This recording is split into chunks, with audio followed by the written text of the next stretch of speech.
Good evening, folks. This is the Nightly News with Harrison Zevil. Tonight we're going to be throwing it back a little bit, all the way back to the 1970s. 1970s were great years in our country. Nixon was president. Everything that happened, we had politics, music, fashion. Everything that helped this country actually become great was in the 70s. Years and years ago today, we had the ping pong diplomacy. We had Carter and his human rights. We had everything from the greatest fashion to the greatest music. We had the end of the Vietnam War.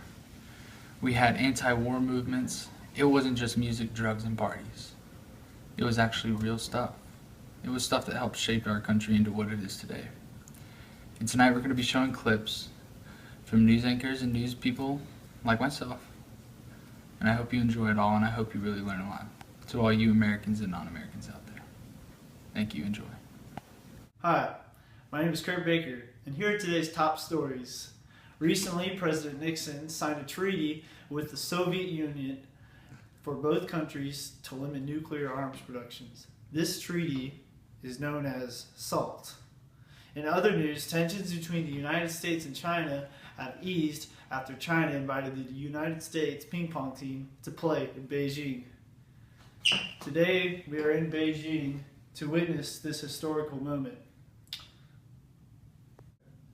Sir, what team are you playing for? America. And sir, what country are you playing for? China.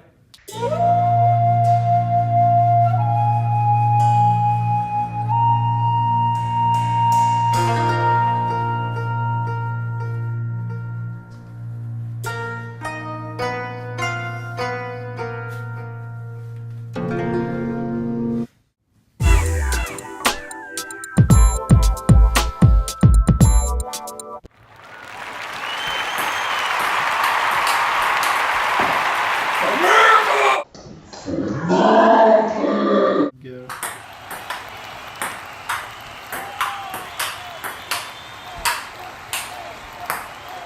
Alright, here we go. America versus China. This is the game point.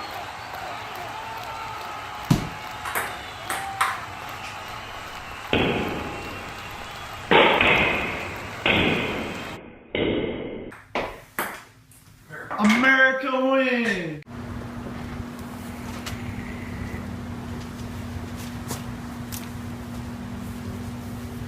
President Nixon refers to his attempts to ease Cold War tensions as his détente. After the ping pong game, USA and China were able to work negotiations together. I'm here now with one of the players from that ping pong match. His name is Forrest Gump. Nice to meet you, Forrest. It's very good to meet you. I gotta pee. He has to pee. I have to pee. Hello, this is Jimmy Smith reporting from Vietnam. It's been raining for several days now and it has finally eased. This could be a symbol of the U.S. withdrawing from Vietnam after this bloody war here in the East. This policy of what President Nixon is calling Vietnamization, a piece of his larger détente policy. There are plans of peace talks in Paris between the North and South Vietnamese leaders, but many are skeptical of North Vietnamese who hold up their end of the treaty. Also, Congress has passed the War Powers Act, which will limit the powers of the President concerning the commitment of troops. There will also be plans to pass legislation that will prevent the U.S. from becoming involved in Southeast Asian affairs. Unfortunately, if the North Vietnamese don't keep their end of the deal, the South Vietnamese will be defenseless against communist forces. This legislation is primarily the response to the people after their disapproval for the war heightened during the Tet Offensive in 1968. Although the North Vietnamese forces were repelled, the public saw the true nature of the war for the first time, and their response was that of disapproval.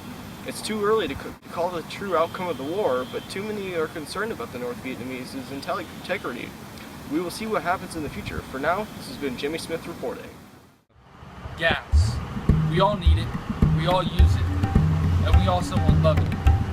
But what are you going to do when your gas prices rise?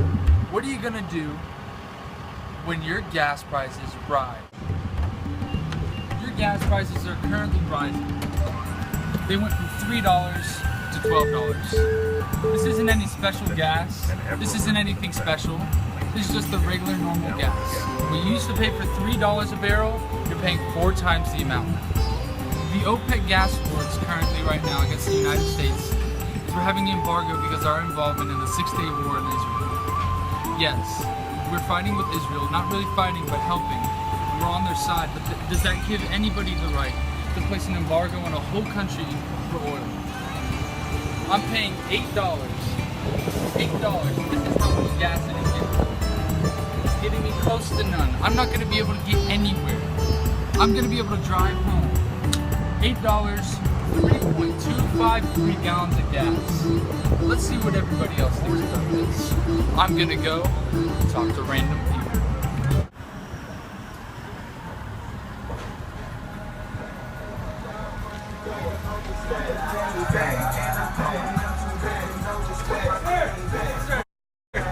Sir, how do you feel about the gas prices rising currently because of our involvement in the 6-day war in Israel?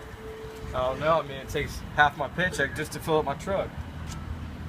I'm sorry, sir, but it doesn't even look like any of that's going to go down anytime. That's not groovy, dude. I know. It's not really.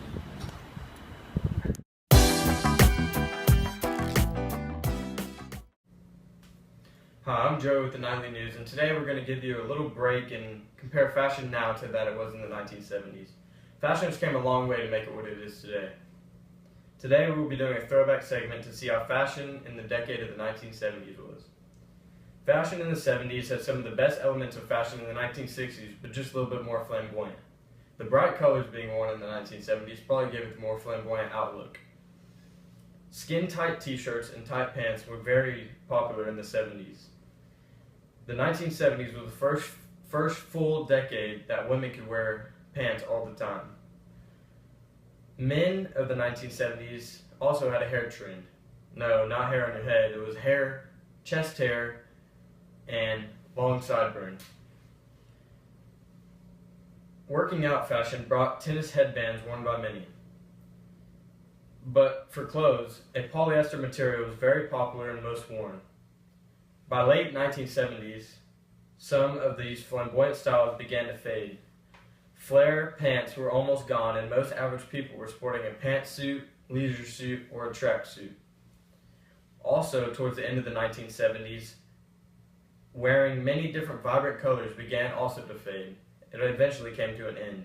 It's crazy how much fashion has changed over 4 decades to make it what it is today. Some of these kids born now or recently wouldn't even know what some of these types of fashion are. Now, it's back to the 70s. Alright folks, you've seen everything that the 70s had to offer. Ping pong diplomacy, Nixon as president, end of Vietnam War, the OPEC gas wars. Everything that happened in the 70s really shaped the country for what it is today, and I hope you really just learned that today. And it's hard for me to even compare to the news anchors back then, the stories that they have. News nowadays isn't what it was back then. It didn't show just the truth. And I think that's the real thing that we need to look back on and we really need to learn from the 70s. We need to tell the truth. And we need to report on everything that is the truth, no matter how hard it is. I hope you enjoyed this segment tonight, and everybody have a great night. I hope you learned a lot. Cheers.